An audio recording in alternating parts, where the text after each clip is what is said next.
Slapchop or speed painting is bad because it prevents you from reaching your true potential of being a great painter. Dumb argument. Anyways, today we paint another miniature via our chop-on-chop speed painting technique. Also, for people who haven't seen the previous two chop-on-chop videos or slap-chop-on-slap-chop videos, slap-chop-on-slap-chop or chop-on-chop is basically doing slap-chop, dry brushing, and then speed paints. And then once you're finished with the first round of slap-chop, you do that process over again. So it's slap-chop over slap-chop or chop-on-chop. Watch until the end of the video as I share what I think are the advantages of doing double slap-chop instead of single slap-chop. Lastly, since I think this is our fourth double slapchop already, I will be able to share what I think is the major advantage of double slapchop. Hi, I'm Don. Welcome to my channel. This channel is supported by all these awesome brands. Also, special thanks to The Army Painter for making this video possible. We start the painting via zenithal-ish prime. You could use spray can or airbrush or just your dry brush. And then you start with black primer and then gray and then light gray and then white.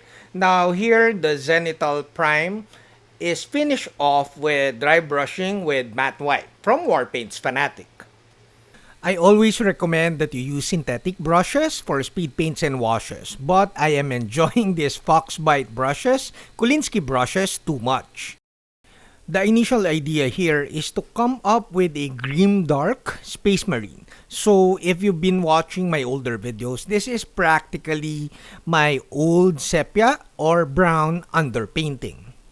However, the main difference is that we're using speed paints for the first time for the sepia brownish underpainting.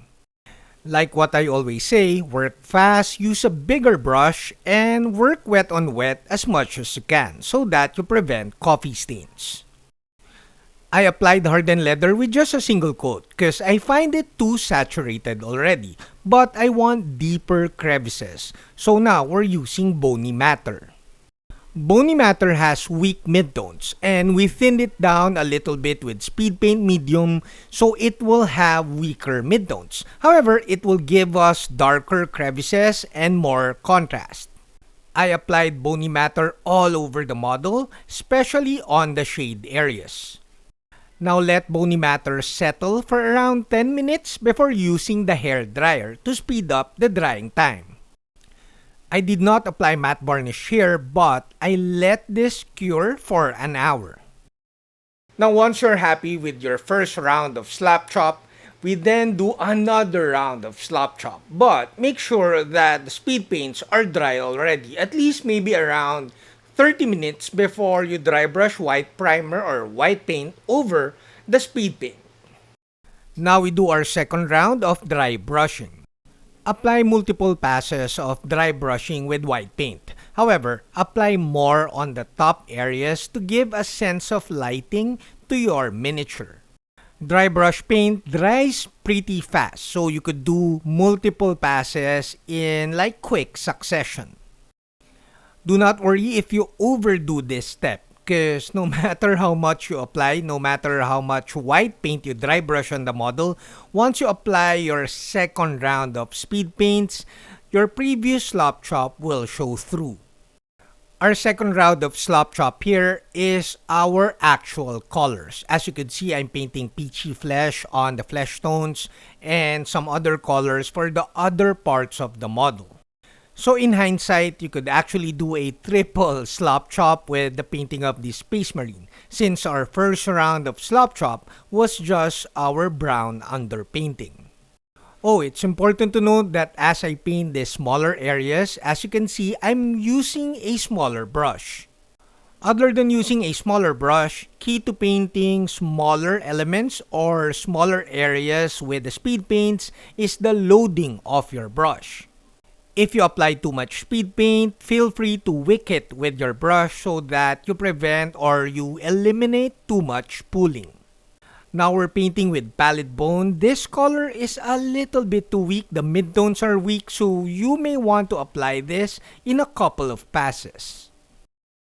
Now we paint the main color, which is magic blue. I chose magic blue because I want it to really pop on the table. But this color is a little bit too saturated. So you could see that I thinned it down a little bit with speed paint medium. You don't really have to use speed paint medium to thin down your speed paints every time. However, unlike thinning down with water, speed paint medium doesn't make the speed paint too runny.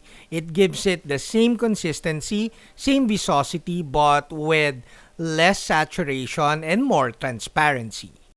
More transparency and a slower drying time will give you more control, since you could blend the edges while it's still wet and you could apply in multiple passes.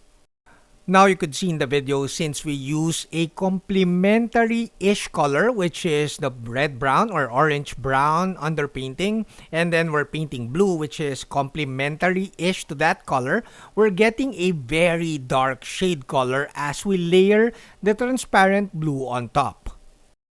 So obviously, our double slop chop technique is giving us more contrast.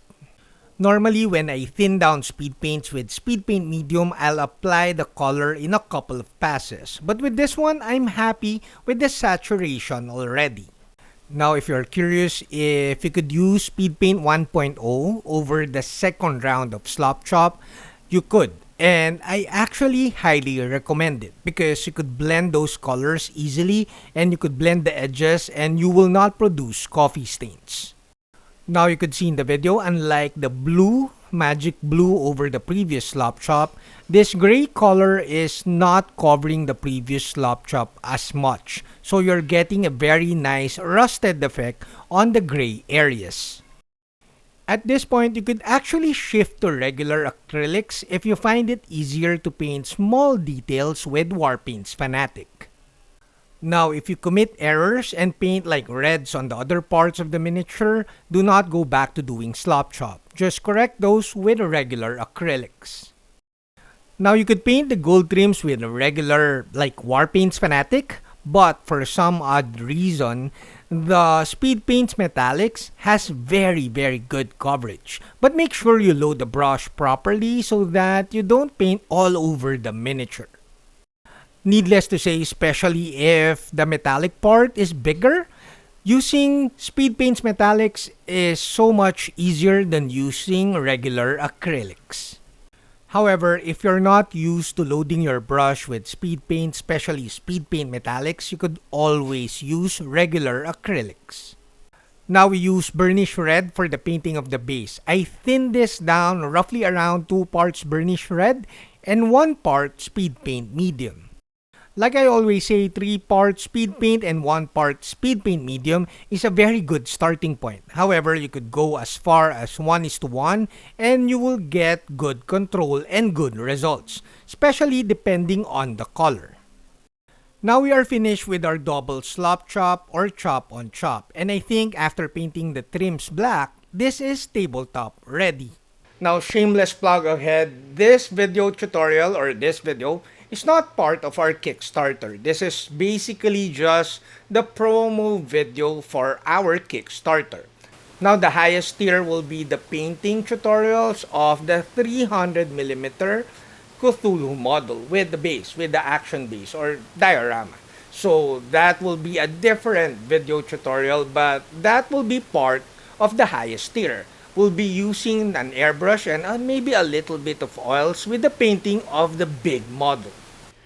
Now, before my final thoughts, a huge thanks to all my patrons at Patreon, Hajime Model Studio, and of course, The Army Painter for making this video possible. The two obvious advantages of doing double slop chop or chop on chop is that you get really good contrast and even good color depth. The brown foundation color or the brown first round slop chop gave us very nice contrast, especially after painting the actual colors. Now, like what I said earlier, you could actually do a triple slop chop with the painting of this Space Marine. You could do another round of dry brushing white paint and then paint highlights on top. But as you can see in the video, I decided to shift to regular acrylics already. I decided to shift to Warpaint's Fanatic for the painting of the small details and of course the highlights. It's important to note though that when I'm layering on top of the double slop chop, I'm using Warpaint's Fanatic thinned down with Warpaint Stabilizer. I thin down Warpaint's Fanatic roughly around 4 parts or 3 parts paint and 1 part Warpaint Stabilizer. I call this fat glazes. So I think it's obvious. The main advantage of doing double slop chop is that I get really fast midtones and even shade colors. And I have a good foundation for painting on top with regular acrylics or with Warpaint's Fanatic. Since the painting of the base color, the shades with speed paints is super fast, I have the energy and the enthusiasm to paint more highlights as you can see in the video. And since I'm going for a grim pop finish, like a very bright miniature with popping colors, but I want it to look a little bit grim, as you can see I painted a lot of scratches.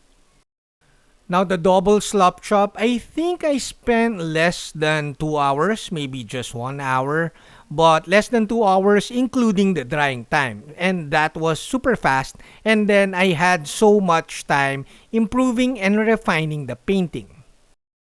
The painting of the highlights, the details, the texturing, the scratches, the scuffs took me roughly around maybe 2 or even 3 hours. So overall painting took me around 4 or 5 hours, which is pretty good if this was an HQ or captain of your army.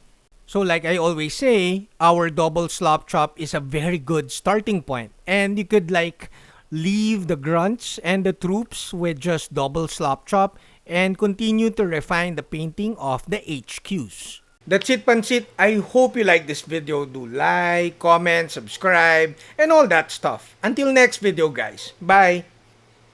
Now, if you like this video, do check out these other videos.